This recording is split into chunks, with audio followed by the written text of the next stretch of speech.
Howdy, I'm Gabby the Clown, and today I'm going to be talking about Gilmore Girls. So, I really wanted this to be a Thanksgiving video, but technical issues got in the way of that, so let's just pretend it's Thanksgiving. Let's just pretend. For me, thank you, please. Anyway, spoilers for Gilmore Girls, obviously, and this channel is not for children, so if you're under the age of 18, please skedaddle, shoo, be gone with you. And, alright, let's just get right into the video.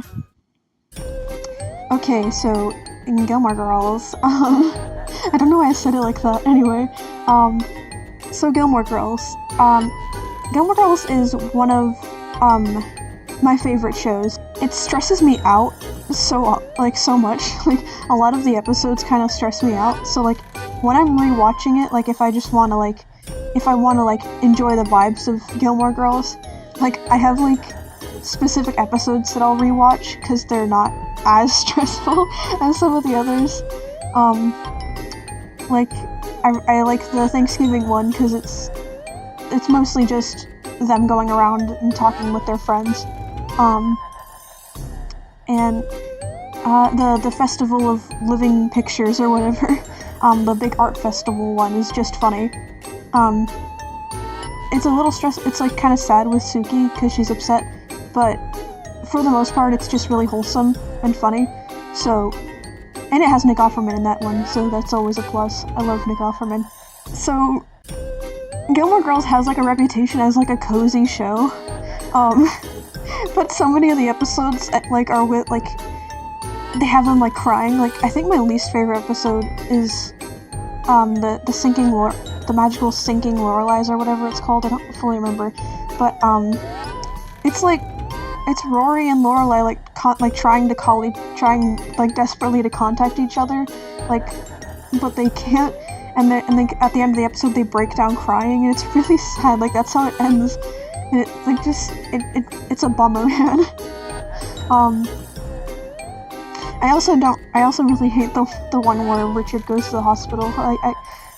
That made me so sad. And Emily, like, freaking out the whole time, like, cause, and, like, then, like, towards the end of the episode, like, Emily, like, yelling at him, like, "You cannot die before me, I demand to go first." And then Richard just kind of like, "Okay, you can go first."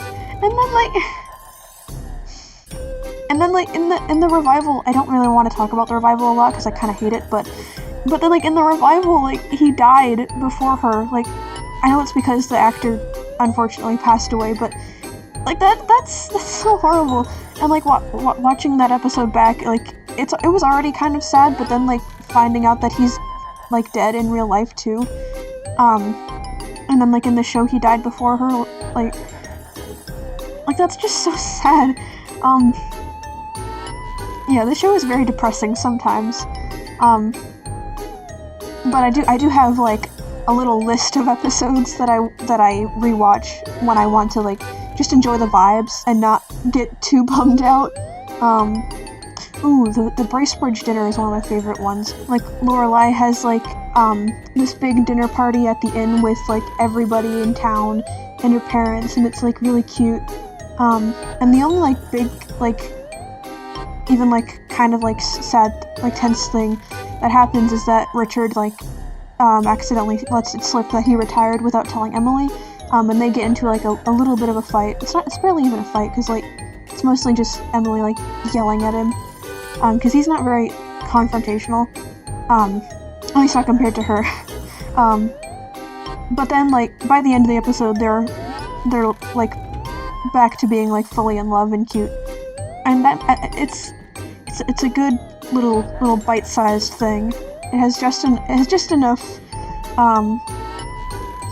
going wrong to be interesting, but, like, not so much that I, like, feel sad after I watch it. Okay, so I'm kind of dancing around it at this point, but a big part of Gilmore Girls is the shipping. It's probably the biggest thing, honestly. Like, the Twilight girlies had Edward versus Jacob. I had Dean versus Jess. The correct answer is Logan, in my opinion, but that's just me. Logan or Paris. Anyway. So, honestly, I mostly just wanted to talk about the shipping with this show, because that's what I have the most to say about. But yeah, that was basically just, like, my general thoughts on the show. I really like it. It makes me sad very often. I cry when watching this show quite often. But I really enjoy it. My favorite characters are probably Kirk and Lane. I like Lane a lot. She's so cool.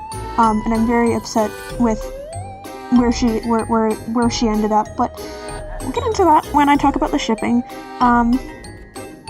But yeah, I really like Gilmore Girls. The vibes are very enjoyable. I want to live in Stars Hollow. It seems really fun. And yeah, so okay, now I'm gonna talk about the shipping, because that's what I have the most to say about, and that's what I want to talk about. Okay, so I'll just do this in the order that I put up the polls. I'll talk about Rory first. So Rory, she's kind of a mess. I think I have the most to say about her partners. So let's start with Dean.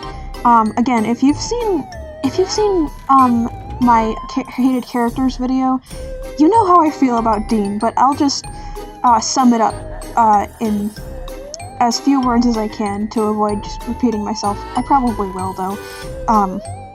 So Dean starts out very cool. I like Dean in the beginning. He's Rory's first, like, crush. He's Rory's first love. And there are some red flags even early on. But it's never anything like that would make you think that he'll end up the way he ends up. But yeah, he starts off pretty normal, just like average, like boy next door, I guess, kind of vibes. He does start out really good. He does a lot of really sweet things for Rory. She goes to this debutante ball and she asks him to be her date, and he doesn't really want to because he has to wear like a stuffy tuxedo and learn how to waltz and do a bunch of stuff he really doesn't want to do, but he does it anyway because he loves her, and that's really sweet. He learns all her quirks, and like he'll read books that she recommends to him. Not often, because he's not really much of a reader, but like he is open to her interests. He listens to her, and he'll try his best to participate in what she wants to do. And again, it's very sweet. I love Season 1 Dean. Season 1 Dean is very good. There are bad moments. There are red flag moments, like when he gets super upset that she doesn't want to say I love you back after they've been dating for like, I don't remember how long, but it wasn't even a year, I don't think. But he takes her on a little date, and it's really cute, and they're having a good time, and he says, I love you, and she isn't sure what to say, so she kind of freezes up for a second, kind of shocked, because she wasn't expecting him to say that. And she's like, oh, thanks. And it's very awkward, but he gets very angry about it, and he breaks up with her. Which I don't think is justified. He definitely has anger issues. Like, you see it a lot as the series goes on. It only gets worse. But yeah, this was like the first time we really saw Dean's dark side, at least in my memory. This was the first time. But they do end up getting back together. And then Dean builds her a car. And it's really sweet that he did that. That's really cool. That's insane, actually. And it, like, works perfectly fine. But then Richard, Rory's grandma, I was about to say grandma, Richard, Rory's grandpa, like, gets all huffy about it, and he's like, this isn't safe, you can't just build someone a car, that's insane. So he kind of, like, gets into a little bit of a fight with Dean. Basically all of the father figures in Rory's life don't like Dean, except for, like, Christopher, I think. I actually don't remember what Christopher thinks of Dean. But yeah, like, Richard and, like, Luke of Luke's Diner, absolutely fucking hates Dean. And it's kind of funny. Like, I guess they could tell that he had bad vibes. But early on you were like, oh, why do they hate him so much? But then, like, later on you're like, oh, I kinda hate him too. But yeah, eventually, but then, like, by the time, new boy Jess shows up, things start to go downhill pretty fast. I think the writers, like, intentionally started to make Dean kind of a douchebag, so they could justify, Rory kind of emotionally cheating on Dean with Jess. And Jess, I have kind of complicated feelings on Jess. I like him. And I think he and Rory were very cute together, once they were together and not cheating on Dean. And I think Dean's, like, anger and, like, upset feelings about Rory and Jess were justified for the most part, because she was basically cheating on him. Like, he was correct to be suspicious, because there was something going on. But I feel like it was so extreme at a lot of points, and it's very uncomfortable. Dean makes me uncomfortable. I don't know.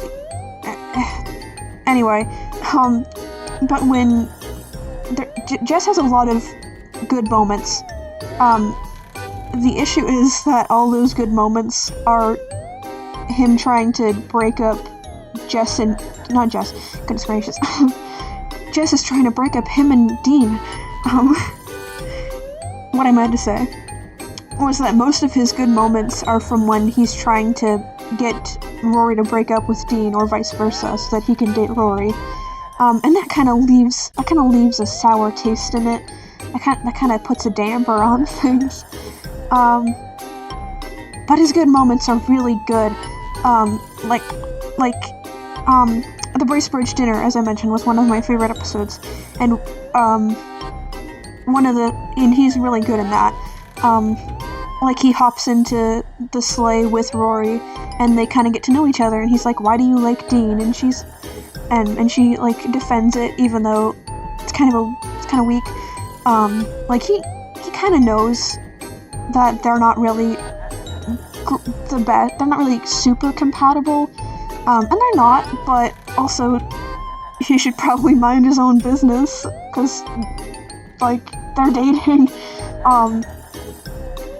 But, like, the sleigh ride is super cute, and then, like, at the end of the episode, so during the sleigh ride, Rory talks about, how her and her mom are doing this, like, snowman building contest or whatever, but she knows that that they're gonna lose because some freaking ice sculptor dude came in and made, like, a gorgeous sculpture that you'd see in, like, a museum or some shit. And Jess is like, oh, that's so pretentious. And Rory's like, oh, I know it's gonna win. And he's like, no, it's not. It's not gonna win. And then at the end of the episode, the ice sculpture is broken. And Rory kind of smiles to herself like, oh, I wonder what happened. And I don't know if that's great, but I would have been flattered, like, and there's this tradition in Stars Hollow, where the ladies all make, like, a little lunch picnic basket, and then, the boy that they like will bet on it, and it's really cute. So Rory makes a basket for Dean, but Jess ends up betting on it too, and he ends up winning it because he bets, like, $80 or something. Like, it's an insane amount for what is, like, leftovers, because Rory and Lorelai cannot cook. They don't really care to cook. They just eat out, so they have leftovers in their baskets, and yeah. Anyway, so Jess ends up winning it, and Dean is, like, incredibly angry, which is partially justified, but then he gets mad at Rory, and she doesn't really have any control of the situation. Like, she has to have lunch with him. That's the rules of the event. and he gets, like, super pissy about it, and, I don't know, I don't like that he gets mad at her in this situation. Like, there are times where it's okay for him to be upset with her, because she does do things wrong, but not in this situation. She has zero control over it.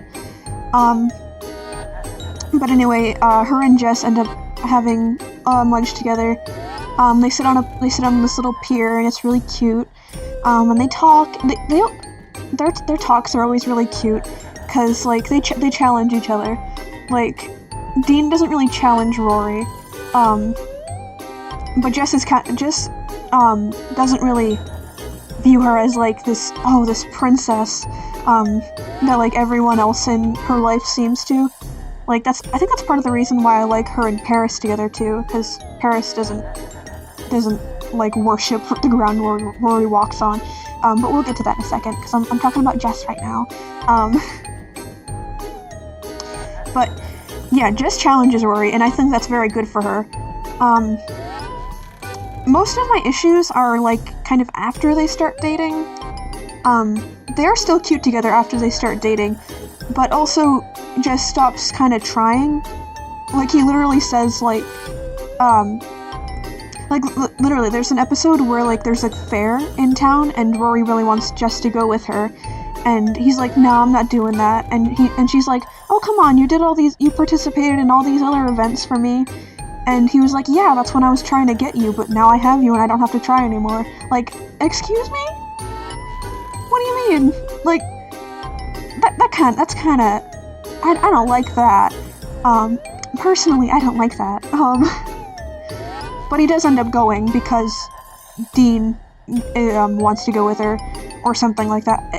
It's something to do with Dean. I don't fully remember what caused it, but he does end up going with her, purely to spite Dean and like prove that their relationship is solid, and it is. But there are issues, and the issues just get worse as it goes on, because Jess is very troubled. He has a lot of issues that he needs to work through, but he doesn't really confront any of them. Like, he just kind of lets everything lets everything like bottle up and fester, and he ends up like blowing up at Rory a couple times, for not like understanding what he's going through, even though he doesn't really explain what he's going through. There's one episode, like Jess, like, gets punched in the face by a swan or some shit. Like, he gets pecked in the face by a swan, and it leaves like it gives him a black eye, but he doesn't tell Rory what happened, so, her first thought is that he must have gotten into a fight, and she's like, what happened? Did you get into a fight? Because, like, it looks like he got punched in the face. And he's like, no, I didn't get into a fight, but he's, like, very aggressive about it. He's like, no, I didn't get into a fight. But she doesn't believe him, because why would she believe him? Because he has gotten into fights before, and he's not telling her what actually happened. He's not offering any explanation. He's just saying, no, I didn't fight anybody. And trust is important in a relationship, but trust is a two-way street, baby. If you're not going to tell me why you have a black eye, I'm going to assume that you might have gotten into a fight with someone, especially because you've gotten into fights before. And she's like, did you get into a fight with Dean? Is this why you don't want to tell me? Because you know I'll get upset about that? And he's like, oh, why are you always talking about Dean? And she's not always talking about Dean. But yeah, it's just icky. And like, oh, and even worse, this happens like when he's supposed to meet Rory's grandparents, who are very quick to judge and very rarely will change their minds about a person once they've decided how they feel. And his first impression was that he shows up with a black eye and refuses to explain what happened. And Rory, like, thinks that he got into a fight, with her ex, and it's just really bad. So, yeah, I have so many feelings about Jess. Also, this might be kind of I don't know how hot of a take this is, but I really don't think that Rory and Jess should have been together. Or, I'm not saying they shouldn't have been together ever. I mean, like, I don't think they should end up together. Specifically because, Jess is, Luke's nephew, and Luke and Lorelai, Rory's mother, are together, like, by the end of the series, and in the revival, they're not married yet, as far as I can remember, but, because I didn't rewatch the revival for this, because I don't like the revival, I didn't like it, but, so yeah, that would make, Rory and Jess, like, step-cousins or some shit, and they're not blood-related, so I guess it's fine, but it just kinda, it feels a little icky to me. Like, I think if Jess wasn't related to Luke, I don't know, it just kinda, it gives me the ick. I still don't think, I'm not sure how I feel about them being ending up together, considering how Rory is in the revival. I'll talk about the revival later. I don't want to talk about the revival, I don't like it. Can you guess how I feel about the revival? I don't like it, wow. But anyway, Rory and Jess do end up breaking up because Jess stops communicating with Rory, and he ends up leaving Stars Hollow to go find his dad or something. But he doesn't talk, he stops communicating with Rory, and it breaks her heart, it's horrible. Like, because dude, like, communication is very important. I know this from experience because I was kind of a Jess. Not to this extreme, but when I was like 15 or something, there was this boy in my Sunday school, and I thought I had a crush on him. So like when he was like, "Hey, I kind of like you. Do you want to be my girlfriend?" I was like, "Yeah, I like you." But then as soon as we started trying to do like coupley things, like holding hands and stuff, I was like, "Ew, this is gross." And then I realized, like, okay, so I don't have romantic feelings for him. I just like being his friend a lot. Oops. And rather than communicating that like a mature person, I just kind of started avoiding him because I didn't want to hurt his feelings. But yeah, worst thing I could have done, and I still feel really bad about it to this day, because he was very sweet. Anyway, so yeah, I can say from experience, communication is extremely important. Communicate. It's really gross not to. And honestly, I'm still really mad at myself for not communicating. My feelings better when I was younger. But I have some grace for Jess because, again, they are younger. I'm pretty sure, like, they're like, I don't remember the exact timeline. I know he's in school for a portion of it. I don't, remember how old he is by the time he leaves and stops communicating with her, but if I had to guess, probably 19, 18, because, he and Rory are the same age, I'm pretty sure, and Jess, Lorelai says something like, you're 17, it's about time you had, like, a bad boy in your life, or some shit like that. So they start dating when they're 17, and I don't remember the exact amount of time, but I'm guessing by the time they break up, it's like 18 or 19. Like 19 tops. But yeah, not very old. And Jess, again, does have a lot of trauma and issues that he's dealing with that make it harder for him to communicate. So I do have a lot of grace for Jess, but also, holy shit, dude. Like, she calls him, like, crying, like, "Where are you? I'm really scared." And he doesn't answer. And that's really icky. It's kind of gross. But better than Dean. I hate Dean.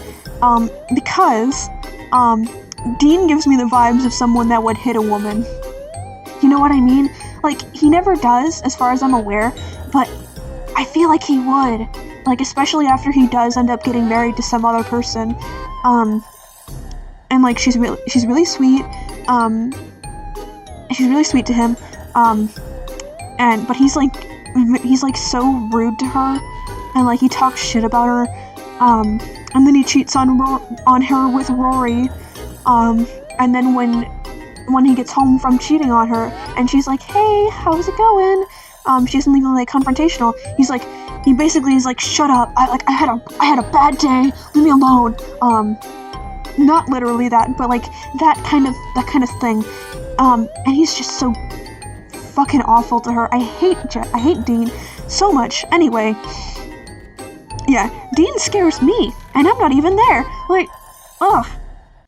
He's so angry he's so angry all the time, and it's creepy. He's creepy. I don't like him. Anyway, goodness gracious. Moving on to Logan, the next person that Rory canonically dates. Logan is actually my favorite of Rory's boyfriends.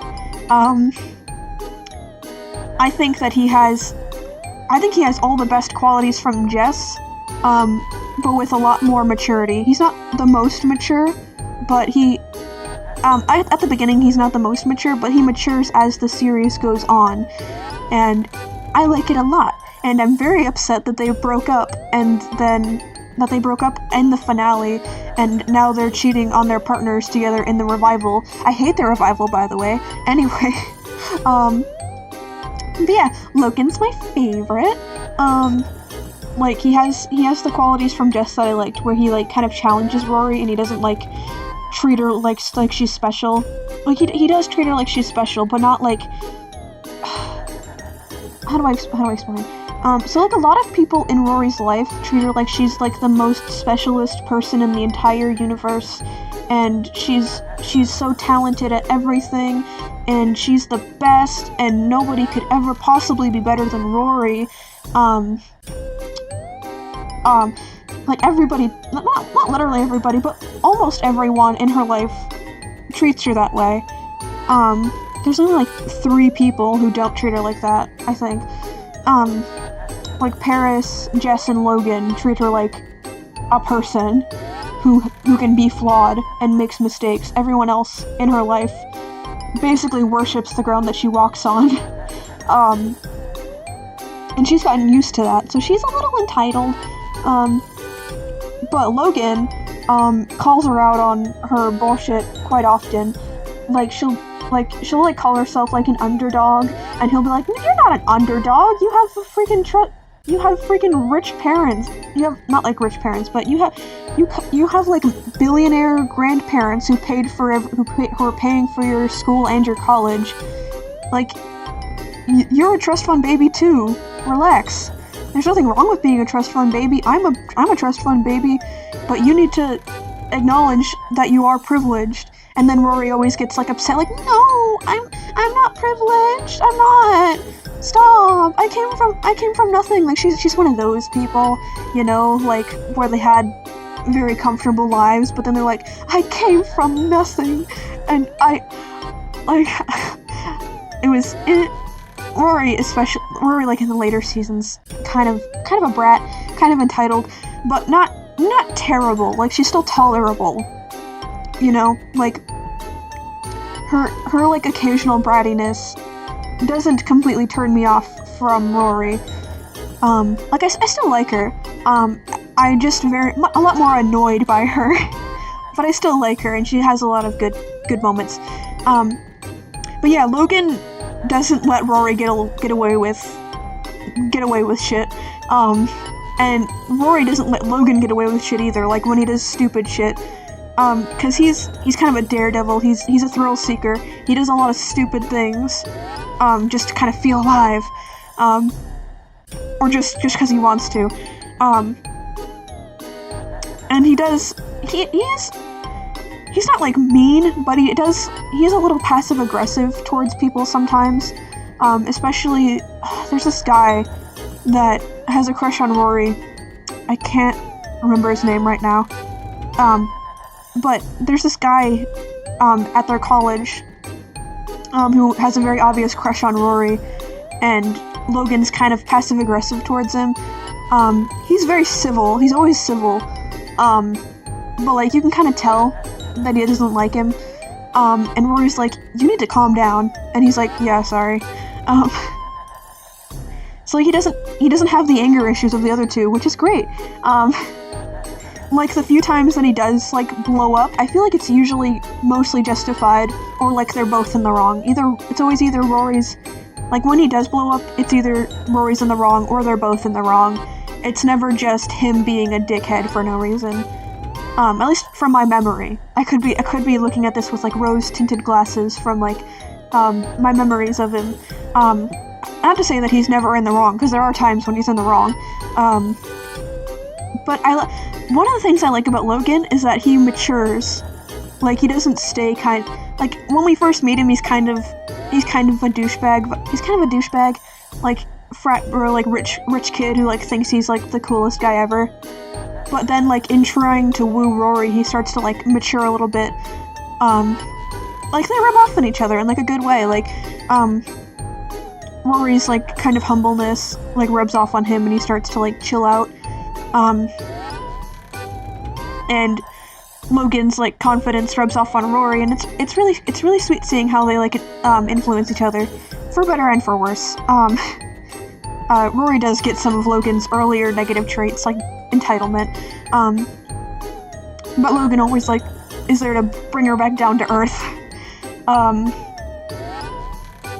like, I know I said that he doesn't treat her like she's special, but he also does. He treats her like he's special in the good way, like how a boyfriend should treat his girlfriend. Like, he's always, like, doing little things for her. He takes her out on, like, on dates constantly. He gets her presents. He's, like, he's very affectionate. And he's so sweet to her. He's so sweet. I love Logan. He also doesn't let anybody else talk shit about her, basically. Like, he's like, I can put her in her place sometimes, but I don't want anybody else being an asshole to her. Because, like, part of their love language is, like, the banter, like, kind of teasing each other and, like, calling each other out on their flaws. But at the end of the day, they still love each other very, very much. And they match each other's energy, like, perfectly, for better and for worse, you know. Like, Logan would do anything for Rory, basically. Again, for better and for worse, because, like, Logan, invites Rory to dinner to meet, his parents. But then, like, out of nowhere, they start attacking her for not being, like, she won't stay at home with the baby. She wants to travel the world and she wants to have a career. You can't marry that girl. And Logan's like, shut up. I can be with who I want to be with. Who cares if she wants a career? Like, and he defends her, he doesn't even, like, hesitate. He's, like, immediately, like, pissed off, like, do not talk about my girlfriend like that. What is wrong with you? And then, like, as they're leaving, his dad shows up because he was at work the whole time. And he's yelling at his dad, like, can you believe what they just did to my girlfriend? And he's like, whoa. And, like, the dad's like, whoa, it's okay, son. I'm gonna give Rory a job at my, newspaper company because she wants to be a newspaper person, a journalist. So he's like, oh, no, don't worry about it, son. I'm gonna give Rory a job, an internship at my newspaper company, to give her, like, a head start on her dream job. So she takes the job, because why the hell not? This is her dream. And she has a lot of respect for him. Yeah, she really respects him as a journalist. But then, like, at the end of the internship, he basically tells her, you'll never be a journalist. You don't have what it takes. Sorry, not sorry. Your dreams are dead. Fuck you. And she spirals, understandably. Like, I would too. Shit, dude, if I met, like, one of my, like, artist heroes, like, if I met Lavender Town, and I got to, like, work with her for, like, a week or something, and then, like, at the end of it, after I thought I was doing a good job, she sits me down and says, yeah, you'll never be an artist, sorry. And it breaks Rory's heart. Like, it breaks her. Like, because she thought she was doing a really good job. Like, she was getting along with everyone at the company, she fell into a nice rhythm, and he basically tells her, yeah, you'll never be a journalist. You could be a secretary, though. Like, excuse me? Like, it's just really gross. And, like, even if those were your honest thoughts, like, I feel like, I don't know, dude, it rubs me the wrong way. Like, I don't know. Anyway, after that, she spirals, understandably. I would too. But she decides to do something kind of stupid. Not kind of stupid, very stupid. And she like goes up to Logan and she's like, I need to do something stupid, Logan. And he's like, okay, yeah, let's do it. Cause he would do anything for her. And then they end up stealing a boat together and they get in huge trouble.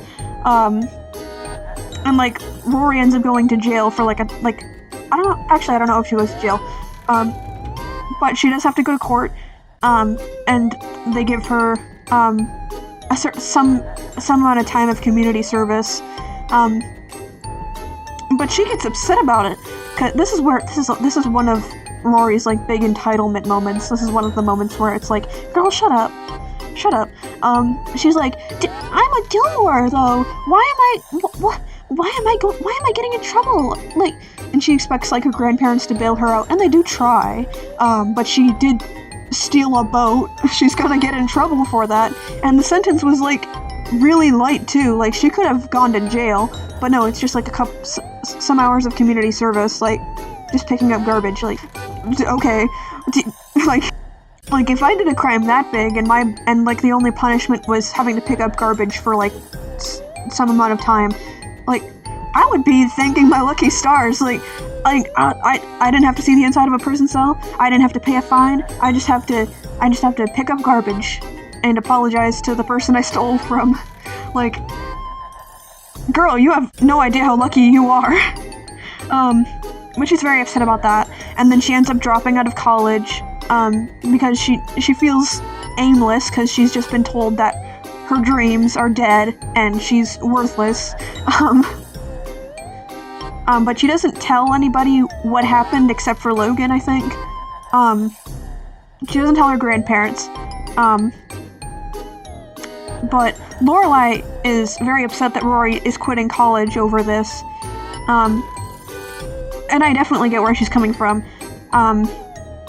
Like, this was her dream and she's immediately giving up as soon as one person told her that she's not good enough. Like, this is one of those conflicts where I definitely understand both sides of it.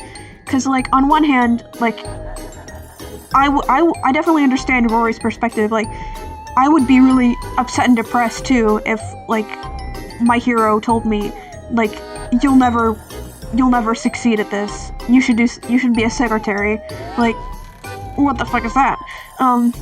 But then I also understand from Lorelai's perspective, if I don't have kids, obviously, but if I had a kid, and they had this dream their entire life, and they immediately quit as soon as one person told them that they wouldn't succeed, I would discourage that behavior too. Like, I would tell her to go back to school too. But yeah, it's one of those things. It's complicated. But anyway, Rory kind of drifts apart from Lorelai because they're disagreeing about this. And Rory ends up living with her grandparents. And when they find out what happened, they're very angry. I love seeing them angry when it's directed at people who deserve it. You know what I mean? Like, cause they're ruthless. So when it's directed at people who actually deserve that ruthlessness, it's like, it's like, I don't know if cathartic is the right word, but that's the one that comes to mind, and I can't think of anything else. So it's cathartic almost. And they have very different approaches to, like, how they handle people they really strongly dislike. And it's highlighted in this episode because it's, like, back to back. So, like, they're at a party, they're, like, at this little party that, like, Rory helped put together with, Emily's, little old rich lady group. And it's really fancy and cool. I love themed parties, and they got to throw one, and that sounds like fun. Anyway, at this party, Richard ends up, like, in the bathroom with, Logan's dad, who was, like, the one that told Rory her dreams are stupid and she'll never succeed. And, like, the guy just, like, admits to it. He's like, yeah, I told her that she didn't have what it takes. I was just being honest. And Richard, like, explodes. He's like, he is so protective of his family, especially Rory. He adores Rory. So he gets really angry. Like, he just, like, it's always, like, kind of shocking when he gets mad because he's very passive. He doesn't like conflict, so when he gets mad, he gets mad. Like, he you crushed that girl! Like, he yells at him, and he does not back down. He lays into him. He's like, what is wrong with you? What is wrong with you? You took that poor girl and you crushed her! Like, and then he tells Emily Emily, like, hears, like, oh, what was all that yelling about? What's happened? And he, like, tells her that it was all true. Like, Logan's family treated Rory horribly, and Emily, like, goes over to Logan's mom, and she calls her, like, a bimbo, gold digger who is basically worth nothing, and her husband will probably divorce her as soon as, like, some other, hot girl comes along. Like, she's ruthless. She doesn't even, like, yell it. She says it in, like, the most polite tone. She's like, oh, you're nothing but a 2-bit gold digger. I'm like, she's so good at being a bitch. And it's really fun seeing it when it's towards people who deserve it, because most of the time that energy is directed towards Lorelai, and I don't like that. But when it's directed towards people who actually deserve it, it's really fun to watch. So yeah, but all throughout this, Logan is being super supportive of Rory. Like, he's not trying to force her back into school, but he's also not, like, saying don't go back to school, you know what I mean? Like, he's giving her the space to, like, work through this. And the whole time he's treating her as he always does. He's very sweet to her. Like, nothing really changes between them.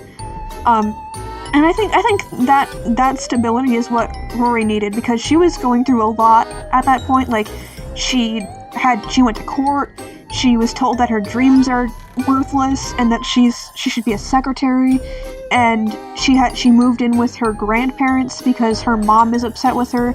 Like, she's going through a lot, so Logan being, like, that anchor, like, of stability was definitely needed, and it's really, I really appreciate Logan. I love him so much. He's so sweet to her. He's so good for her. Like, he does enable her a bit, like, when she wants to do something stupid, but,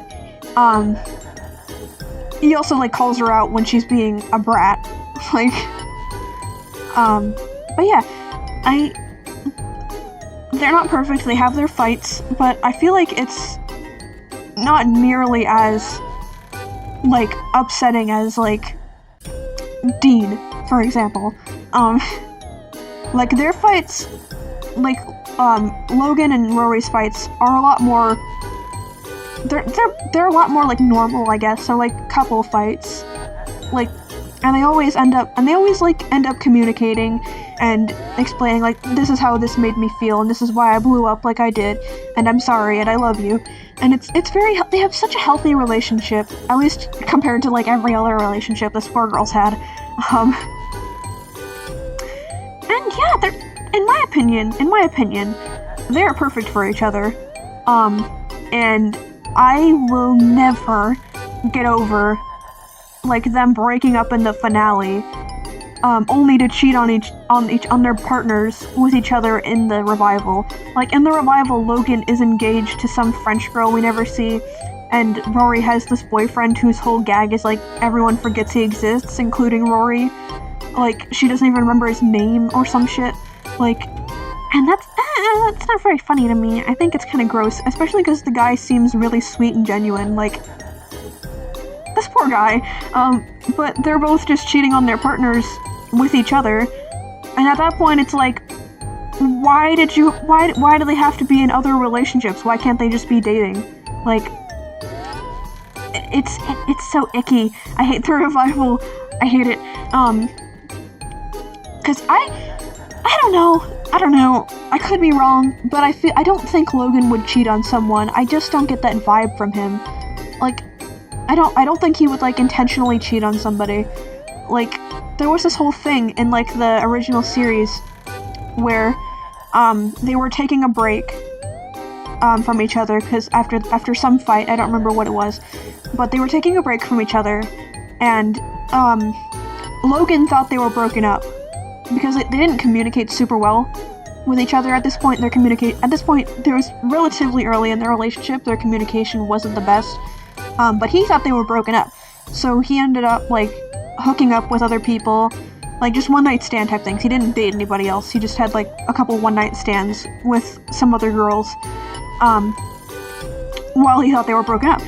And then when they got back together, nothing ever happened after that. There's no indication that he would intentionally, like, cheat on somebody.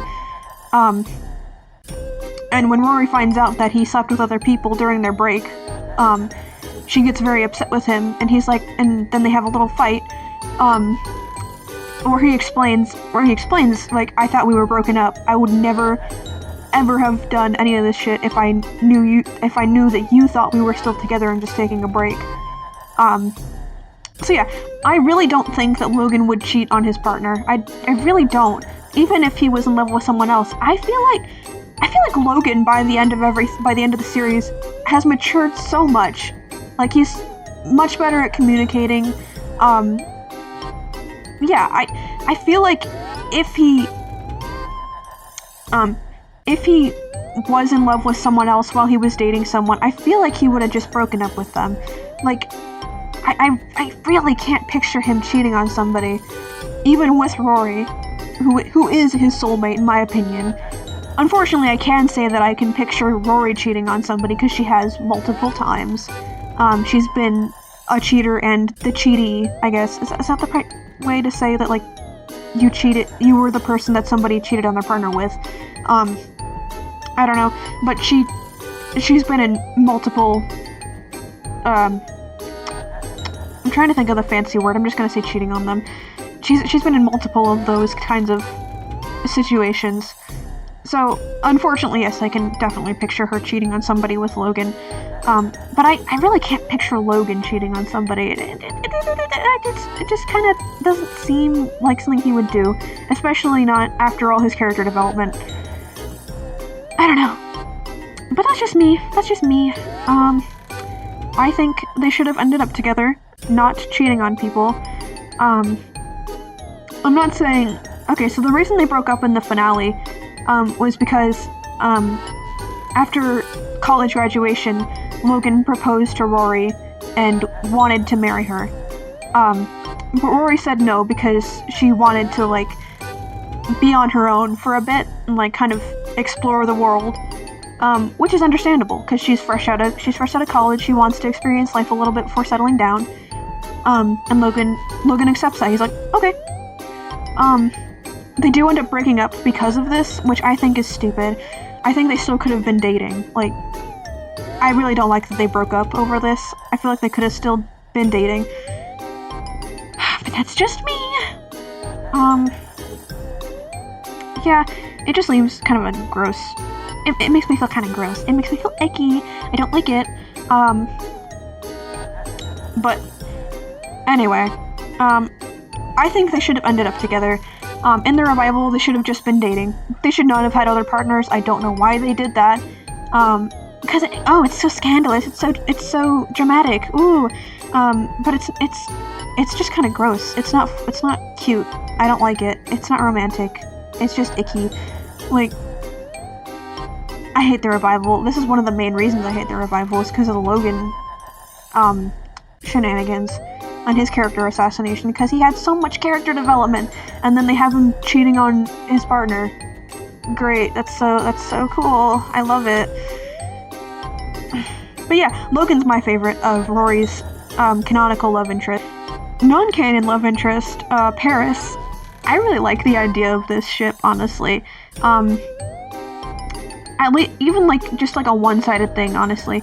Like, for me, I feel like Paris and Rory would be like a one-sided, like, like a one-sided longing kind of thing, because Rory doesn't really give me any vibes that she would be interested in girls. To be honest, like, she is, like, aggressively straight in my mind.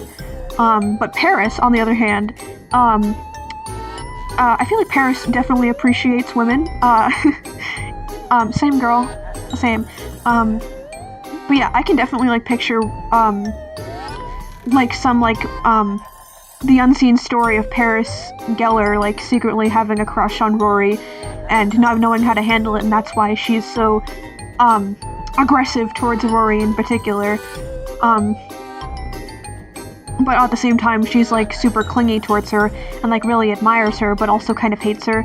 And they start out as bitter rivals. Like, Paris fucking hates Rory's guts for no apparent reason as soon as she shows up.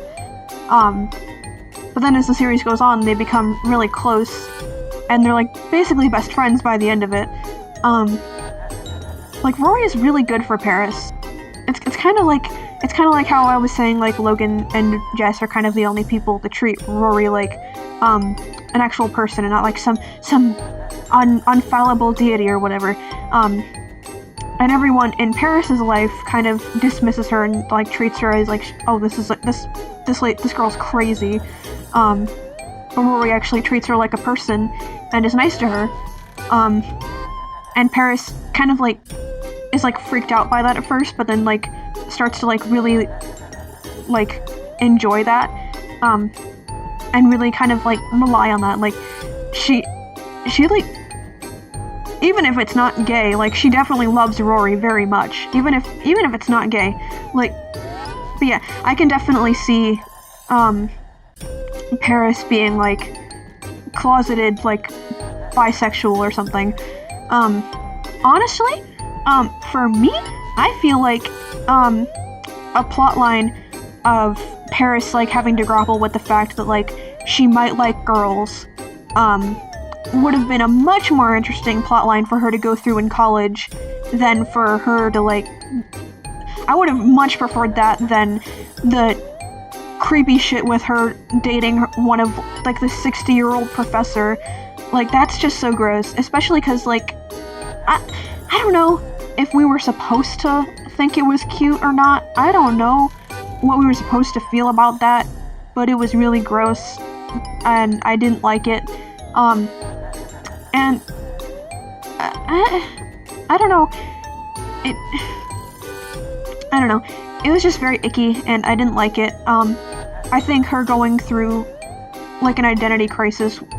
I don't want to put her through I don't want to put her through an identity crisis, but I feel like that would have been a lot more interesting and a lot less creepy than her dating a 60-year-old professor, like, and nobody really saying much about it.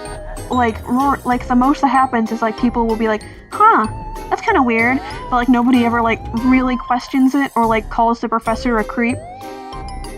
They're always just like, oh, Paris is so weird, I wonder why she's dating this grandpa. Like, maybe you should check on that. Like, maybe you should, can you check this guy's hard drive? Like, hello? Like, I don't know, it's very gross, and it doesn't, I don't want to say it doesn't make sense for her character. I feel like she would be into older people, but at the same time, I don't like it. So yeah, and also I say Paris would, I view Paris as bisexual, and not lesbian, because she does have genuine interest in men. Not like she's not like boy crazy, but she does, date boys, and she seems to really like them, especially like the guy she ends up being with, I think his name's Boyle. Is it? No, that's Brooklyn Nine-Nine. Goodness gracious. I can't remember his name off the top of my head. Is it Boyle? I think it's something like that. Anyway, she ends up with this guy, during college, and I think they're really good for each other. They're really good together. They match each other's energy just enough. You know what I mean? Like, the boy that she's with isn't as, intense, let's say, as her, but he can handle her intensity, pretty well. He actually, like, really admires how intense she is. They do fight a lot, but it's also very obvious that they do really love and respect each other, and I think that's good. I like them together. I think they're cute. They're divorced in the freaking revival though, which is great. I love the revival, like, ruining everything, but that's fine. It's fine. It's realistic. Anyway. Yeah, I can definitely see, like, it makes sense to me that Paris probably had a little bit of, definitely had some feelings for Rory. I would not be surprised in the slightest. I think they would have been good together. I don't think they would have stayed together. I think Paris is a little too intense for Rory. But I definitely think they could have dated. Like in another universe, in another world, in another timeline. But no, we live in the bad timeline where in the revival, Rory's cheating on her partner, and Paris is divorced from, like, the one male character I think that she could have dated. But that's just me. Yeah. Rory's love life is a hot, steaming pile of garbage. She should have just stayed with Logan. And yeah. Moving on to Lane. Okay, so Lane. Lane is one of my favorite characters, and I freaking hate how her arc concluded. So Lane, her entire life has been suppressed and incredibly controlled by her mom. She has basically zero freedom or agency, but she loves music, and she hides things under the floorboards. Like, oh my gosh, I just realized she's Glam from Metal Family too. She's just Glam. Not as extreme, because Mrs. Kim doesn't beat her wrist and call her worthless. Because Mrs. Kim actually loves her. Dude, it's just Glam if his parents actually loved him. That's crazy. Anyway, but yeah, she, like, hides, like, DVD, like, CDs under the floorboards, and, like, she'll, like, sneak out of the house and, like, she, like, wears, like, layers of clothing, like, on top of her, like, underneath, like, the conservative clothes that her mom wants her to wear, she'll wear, like, band t-shirts, and she, like, sneaks junk food, and she sneaks boys, too. So, at first she meets this one guy, and, like, they're kind of sneaking around together, and there's all these, like, 1,000 steps, like, it's always, like, this, like, 1,000-step mission just to go on one date, and the guy ends up breaking up with her because he doesn't want to deal with that, which is understandable, but it also is really sad, because she genuinely liked him. But then we meet Dave Rogalski, the new boy, and he is literally perfect for her.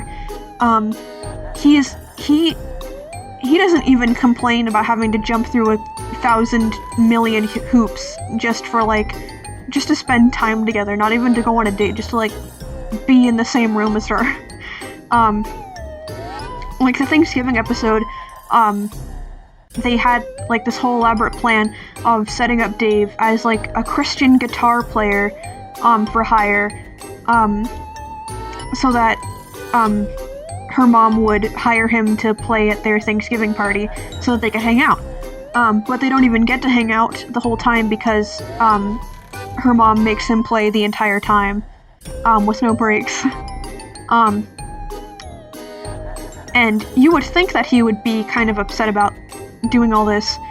And Lane apologizes, and she's like, oh, I'm so sorry that you had to do all this. And he's like, are you kidding? I'm so glad I got to hang out with you. And she's like, what? We didn't even get to talk. And he's like, I don't care. I love you.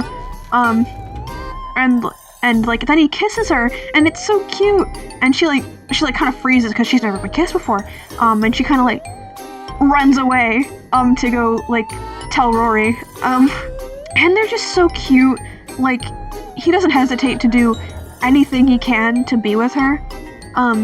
He literally, so when, they finally tell, Lane's mom that they want to date, and she says, no, you're not Korean, like, you're not Korean, you can only date other Korean people, Lane. because he's white. And then, like, he's like, I love your daughter, I will do literally anything to be with her, I will do anything to prove myself that I am worthy of your daughter. And she, like, quotes something at him, and he's like, he has no idea what it means, and neither does Lane.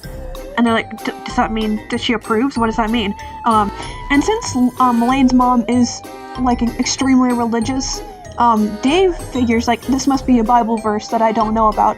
So he goes home, and he reads the entire Bible in, like, one night, just to figure out if he's allowed to date this girl. He reads,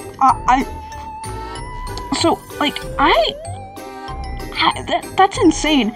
Like, I don't know if you've read the Bible, but that thing is huge, and that thing is long, and there's a lot of big words, and there's a lot of dry parts. Like, there's a lot of lists of, like, family trees, and it can definitely drag. It's not all Moses, like, it's not all interesting stuff like Moses and like, the loaves and fishes. It gets dry. But he read the entire thing, like, desperately trying to figure out if he is allowed to date this girl that he loves. And then he tells Mrs. Kim, okay, I read the entire Bible, I couldn't find the verse that you were talking about, I'm so sorry. And she's like, it was Shakespeare. You read the entire Bible just to date my daughter? In one night? I haven't even done that. It was something like that. But she approves of it. She approves of him. Even though, like, Lane's entire life she was told, you're only allowed to date, like, a Korean person. You're only allowed to date another Korean.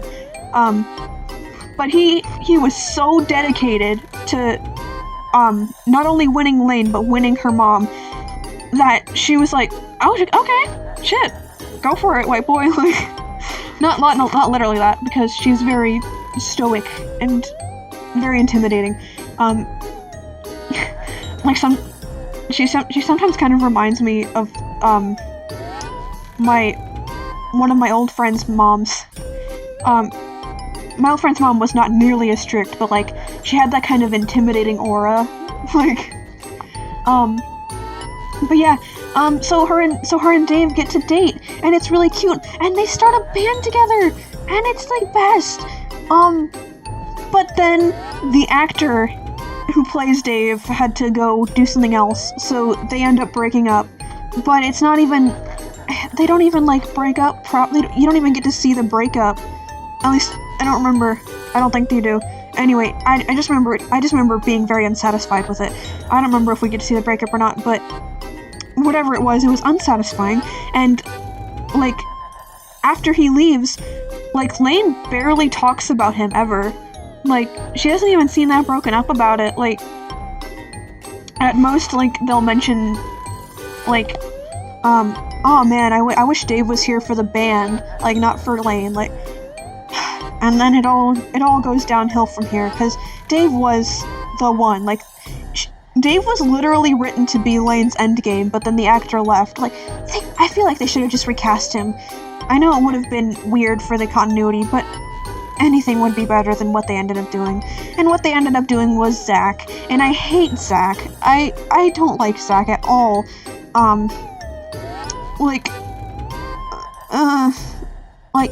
So Zach is, like, the band's guitar player, bassist. I don't remember what he plays. Who gives a fuck about Zach? But he's, like, a stereotypical, like, douchebag womanizer. Like, if you think of, like, an asshole rock star wannabe guy, like, Zach is who I picture. Like, he's like, oh man, the music isn't right, I gotta feel the vibes or some shit. And he's constantly, like, making out with other girls and, like, bringing them back to, like, their apartment, because, like, after they start the band, Lane's mom ends up kicking her out or something. I don't remember exactly what caused Lane's mom to kick her out. But anyway, she ends up being kicked out. So, Zach, and Brian, their, other, music person, I don't know what they play. I'm pretty sure Brian's the bassist. I'm 90% sure, but I also don't know shit about instruments. It's one of those. But anyway, it's Lane, Zach, and Brian. And I like Brian a lot. More than I like Zach anyway, but I also hate Zach. But Zach's always bringing, like, girls to their, like, house that they are sharing together. And he gets, like, drunk, and he's just an asshole.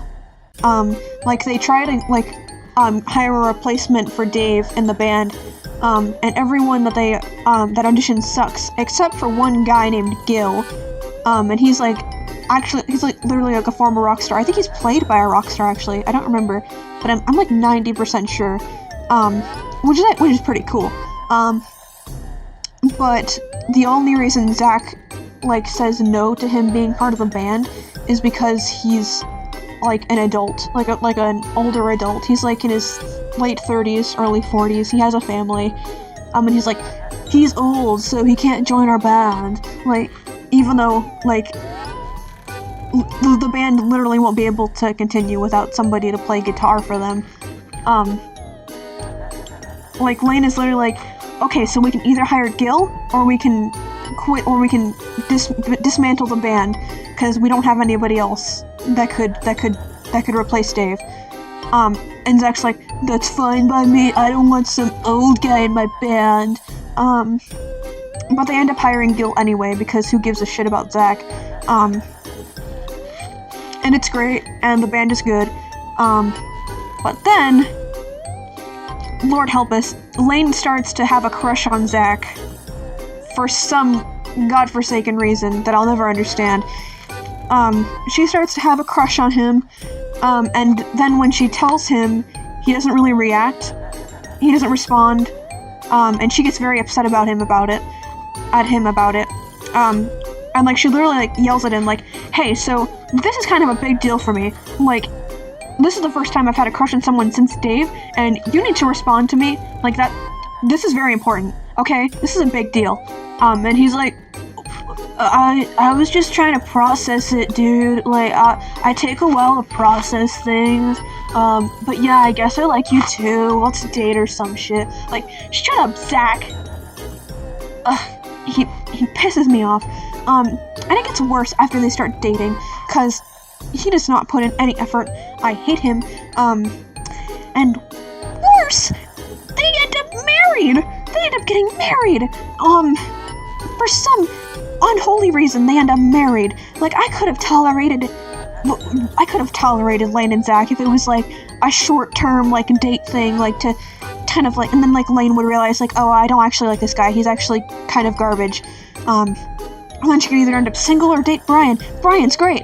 So, like, while they were dating, literally, like, she was, like, I don't remember how it got started, but she asked Zach to write a song about her, because he's the band's songwriter, and she thought it would be really cute and romantic if they had a love song together. And he's like, I'm not writing a song about you, that's crazy, that's so cringe. But then, and she gets really hurt by it. But then Brian, the Chad, writes a song for Lane instead, because he actually respects her and cares about her, even though they're not dating. He would have been such a better boyfriend. He would have been such a better... If she had to date anyone in the band, it should have been Brian. Like, I don't even ship them that strongly, but if she had to end up with someone, it should have been Brian. Not anyone but Zach, honestly. Literally anyone but Zach would have been better. Like, because he doesn't, like, he doesn't care about, he does not respect her. Like, I don't like it. I don't like him. And then after they get married, she ends up pregnant immediately. She has sex for the first time, and it isn't even fun. They have sex at the beach, and she said that it was the worst experience. It was horrible. She had sand everywhere. It was gross. And then she immediately ends up pregnant. Not just pregnant, but with twins. So she has to quit the band and become a stay-at-home mom? Are you kidding me? No. Nope. And Zach gets to continue being a rock star. He gets to continue following his musical dreams, but not Lane. Lane doesn't get to travel the world like she wanted to. Lane doesn't get to be a famous rock star. No, she has to stay at home with the babies. That's great. Isn't that great? Are you so happy for Lane? Fuck. I hate Lane's story so much. anything would have been better than Zach. Anything would have been better than Zach. I think I almost could have tolerated where they went with it if she wasn't with Zach. Cause Zach sucks. He's so bad. And I don't care that he has, like, some minuscule cute moments. I don't give a singular shit. He is not good enough for Lane. Like, I feel like I'm in that friggin' Inside Out short where the dad is, like, assessing the boy, and, like, his emotions are like, he's not good enough for Riley, no one is, go back to jail. That's how I feel about Zach. Anyone but Zach, dude. Okay, so now I'm gonna talk about Lorelai's relationships. Honestly, I don't really have a very strong passion for any of the boys that she dates. I really don't like Christopher, I don't know what it is.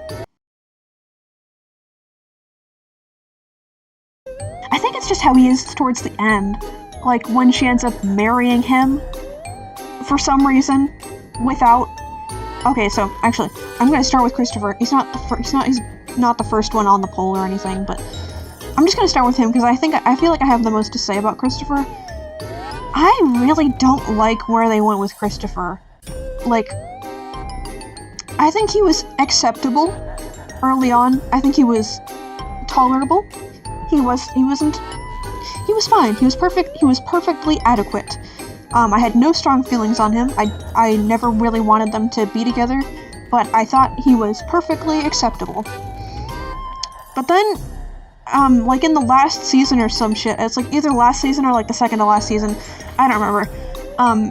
But like at the end of the series, he and Lorelai end up dating, and it's kind of cute. I kind of like it. Like I can kind of see the vision. Like I like the one where they go to the drive-in, like the drive-in movie theater. I thought that was cute.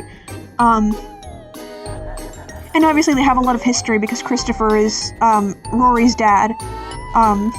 They have a lot of history. They've known each other for a long time. They know each other very well. So like I can see them being together. I don't immediately hate it.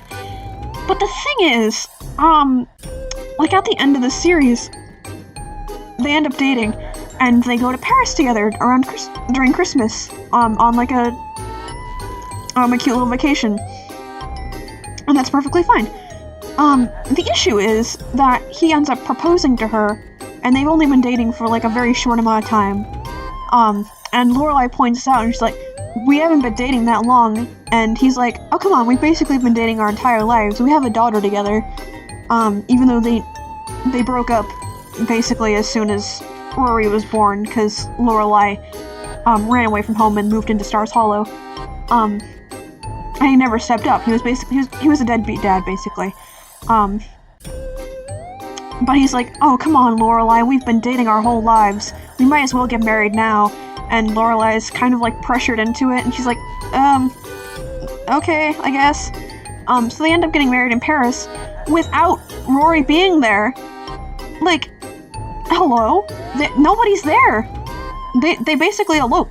Like, they have, like, it's just them and the priest in Paris. Like, which on paper is romantic, but also, like, Lorelai literally says, like, I don't want to get married right now. I want Rory to be here. I want my parents to be here. Like, even though she doesn't even like her parents, she wants them to be there for when she gets married. But he's like, "No, let's just do it. Let's just do it. Let's just do it right now." And it's really icky. He's so gross at the end. But like, that's, I don't know. That's like the strongest feeling I have about him. Oh, and then he gets mad at Lorelai for, like, being in contact with Luke. I don't remember exactly what it was. I think it was when, he had to go to court for some reason. Oh, it was to get custody of his daughter, I think, because he found out that he had a daughter, that he never knew about. And he's trying to get, like, rights. He's trying to get visitation rights, basically. Because the mom's kind of a B-word and doesn't want Luke around her daughter for no reason. She gets, like, jealous, basically, I guess, that he's, like, close with her. I don't really remember the reason, but she doesn't want him to be able to see his daughter anymore, even though they had already been visiting. Anyway,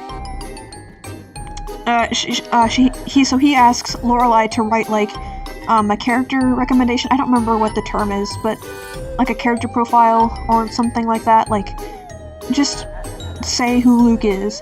And she writes this very sweet note about how Luke is a really good person, and he's always helping out, and if anybody deserves to see their kids, it's him. And Christopher finds out, because she kept it secret for some reason, and he gets very pissy, and he's like, "You still like him, don't you?" It's like, shut up. You're married. Shut up. But they end up getting divorced, which was good in the long run, because they did not belong together, in my humble opinion. But yeah, most of the series, no strong feelings on Christopher. I could take him or leave him. But by the end of it, yeah, they definitely should not be together. It's gross. He's kind of gross. He gave me bad vibes by the end of it. It's icky. Anyway, moving on to Luke. I don't have the strongest feelings on Luke. I like him. He's definitely, like, who I ship Lorelai with, for most of the series. Like, he and Lorelai are, I love, so I'm a huge sucker for an opposites attract dynamic, and they have that in spades. Like, they're basically, like, implied to be endgame from, like, episode 1, basically. Like, Luke is so in love with Lorelai, it's almost sickening. He wants her so bad, but he never lets that on because he's not very emotionally intelligent. He's very stoic and kind of gruff. He's not great with feelings, but he wants to be. He does really try for Lorelai. Once he admits to himself that he has a crush on her, he starts trying. And it's very sweet. So he has a crush on Lorelai basically the entire series, but for most of it he isn't really ready to admit it to himself. So, like, he dates other people, and she dates other people, but, like, you can always kind of tell that that his feelings for her are more than just, like, friendship and, like, the guy who gives her coffee. He cares about her a lot. Like, he, like, fixes things around her house, for no reason other than just he wants to help. And one time she calls him and, like, says, like, you need to come over, there's, like, this chick, I accidentally let a chick loose in the house. And he comes over immediately, he drops everything and goes over to help her. Like, he'll always be there for her. Like, even when they're not dating, even when they're not, like, I guess getting something from each other, like, he's always immediately, like, ready to, like, help at the drop of a hat. He'll kind of grumble and complain about it, but he'll get the job done immediately. Like, he doesn't hesitate. If she like actually like needs help with something, he will do it. And I love that. It's really sweet. Unfortunately, the issues actually start to come when they're actually dating. So after they start dating, the writers realize that they don't have a couple to draw out for 1 million episodes anymore. So they start to make Luke kind of rude. Beyond just his usual kind of like gruffness, he's just kind of straight up rude. And he doesn't seem to take a lot of interest in.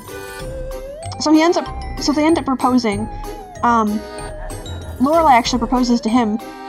Like, they get into, like, an argument. I don't remember what they were arguing about, but it was something stupid. And she, like, just kind of smiles up at him. She's like, "Luke, will you marry me?" And he's kind of, like, shocked for a second because he was like, "We were just yelling at each other." And he's like, "Yeah, I'll marry you. Yeah." Like, immediately he's like, "Yeah, definitely. Yeah. Yeah." Like, and that's so cute. The thing is, after they get engaged, is when Luke finds out about his daughter. And for some reason, he decides to keep this a secret from Lorelai. And he tries to keep them separated from each other. And again, for some reason, him having a daughter means that they have to postpone the wedding. And it's just really weird, and I don't like it. I don't like what they do to Luke towards the end. I don't know if one of the writers just fucking hated Luke, or something, or if it was, like, mandated by the studio to, like, have them not get together until the end of the show. Like, I don't know. But it left a bad taste in my mouth. It was really gross. And then he never really gets a lot better after that. Like, they end up breaking up. And it's just, I don't know.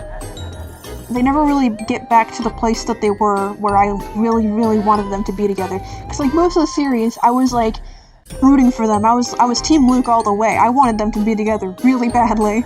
But then after this whole incident, I'm like, oh, I don't really like this Luke. This Luke kind of creeps me out. He doesn't creep me out. He's not creepy. He's just kind of dense and not. He doesn't. So Luke, I won't say Luke was like super emotionally intelligent, but he was very I don't know. He was very in tune with Lorelai. Like he could immediately tell how Lorelai felt just kind of from looking at her. But then like by the end of this, like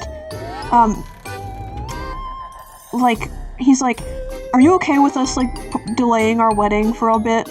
And she's like, "Oh, yeah, that's fine." And she like puts on like the most fake smile in the universe.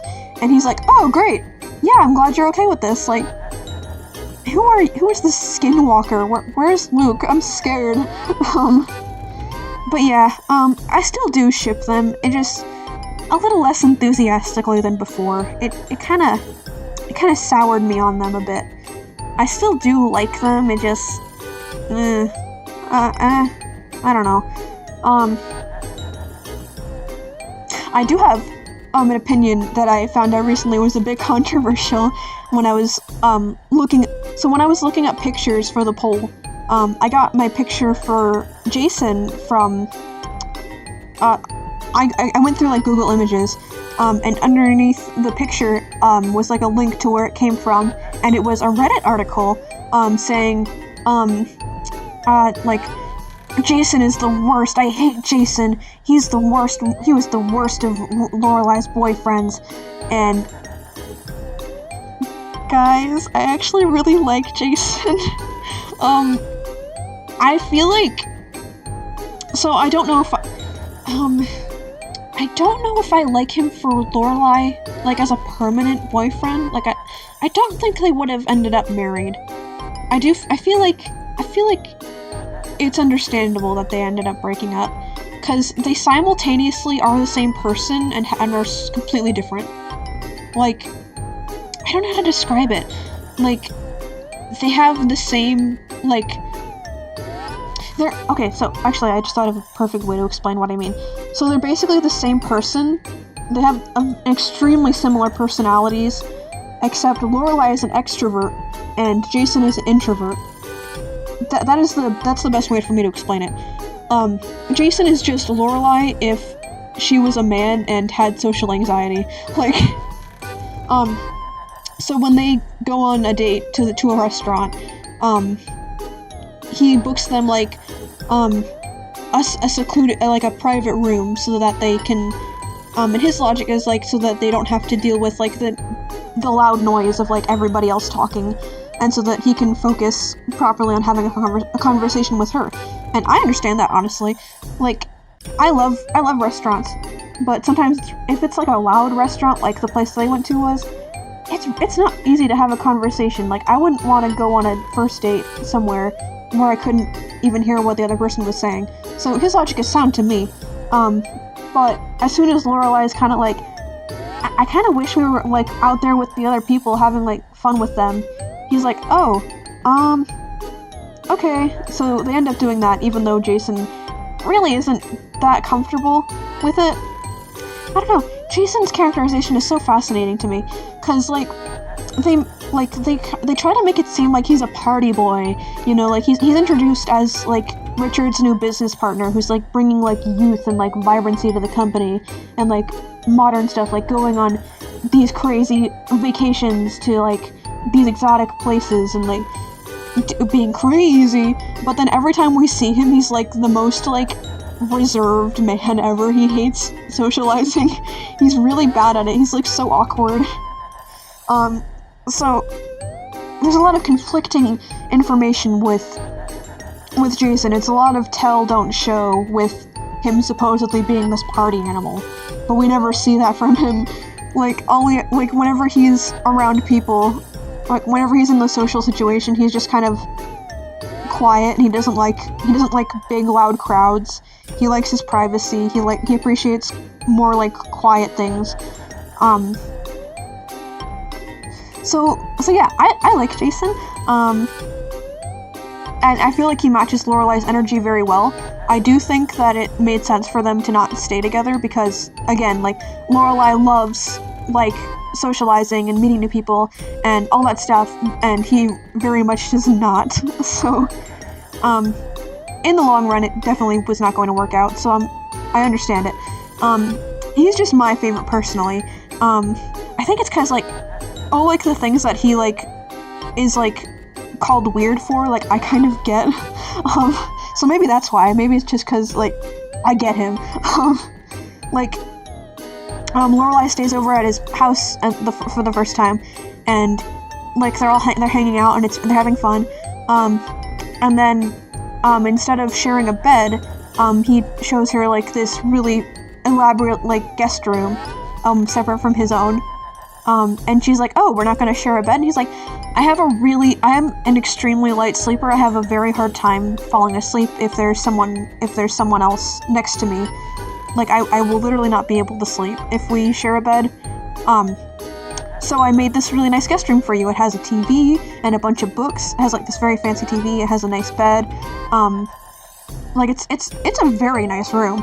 And he's like, we can definitely, like, cuddle and stuff, but once it's time to, like, sleep, I will not be able to share a bed with you. And I feel like that's understandable. Like, I've only shared a bed, like, once in recent memory. My mom and I went, to Salem, Massachusetts for my 18th birthday, I think. I don't remember the exact occasion. I think it was my 18th birthday. But we went to Salem, Massachusetts, and we rented an Airbnb. Not an Airbnb, goodness gracious. A bed and breakfast. And we shared, and it was a really tiny room, and it was just one big bed.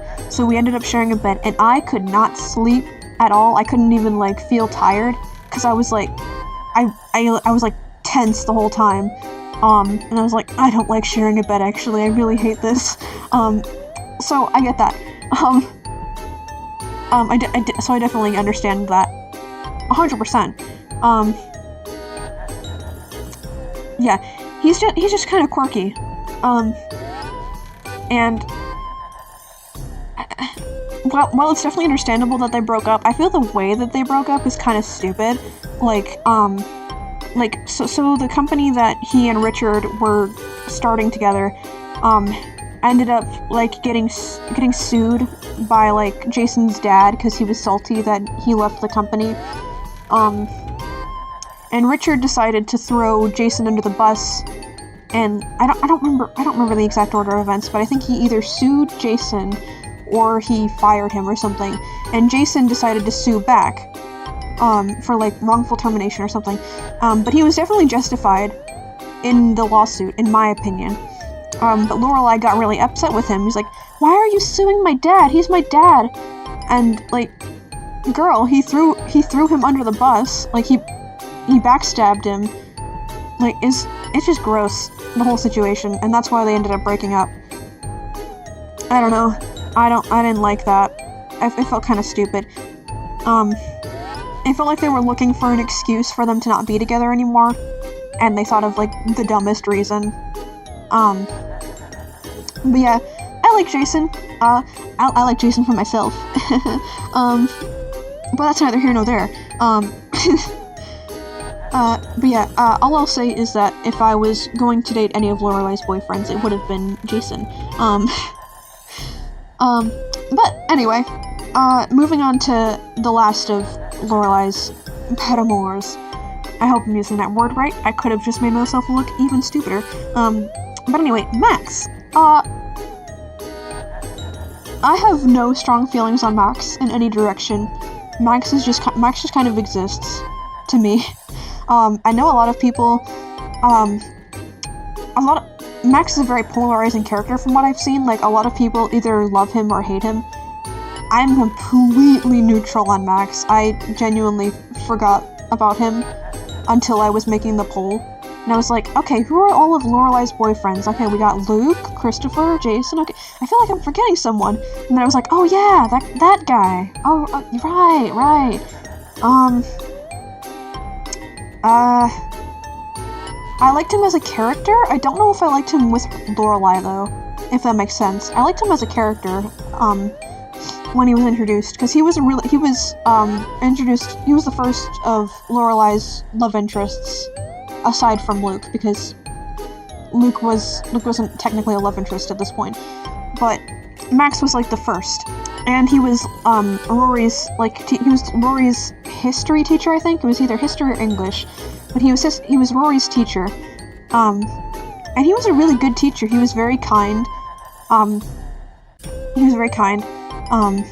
He was strict. He followed all the rules of the school, but he had a lot of empathy, and not just for Rory, but for, like, everybody. He was even nice to, Paris, who was, like, completely crazy, at this point, anyway. But yeah, he was a very good teacher, and then he and Lorelei started dating, and I don't really know how to feel about it. I am so painfully neutral on Max. I think he has good moments, and I think he has bad moments, but he is so forgettable to me. I don't have any feelings on him at all. But yeah, that's pretty much all of my thoughts on Gilmore Girls. Specifically the romance. So yeah, yeah. Well, that's the end of the video. I hope you enjoyed it. If you did, please leave a like. I would really appreciate it. And subscribe if you want to. Next week, I don't know what I'm going to be talking about, but I know it's going to be something to do with Christmas. Probably. December is going to be nothing but Christmas. Unless the FNAF movie 2 is so good that I genuinely cannot wait until until January to talk about it. But, yeah, unless the FNAF movie, like, changes something in my brain and makes me have to talk about it, December is only gonna be Christmas stuff. Just like how October was only, like, spooky Halloween-y stuff. So if you have any suggestions for some Christmassy thing you want me to talk about, let me know. And I hope you have a great night, day, or whatever time it is where you are. Cheers!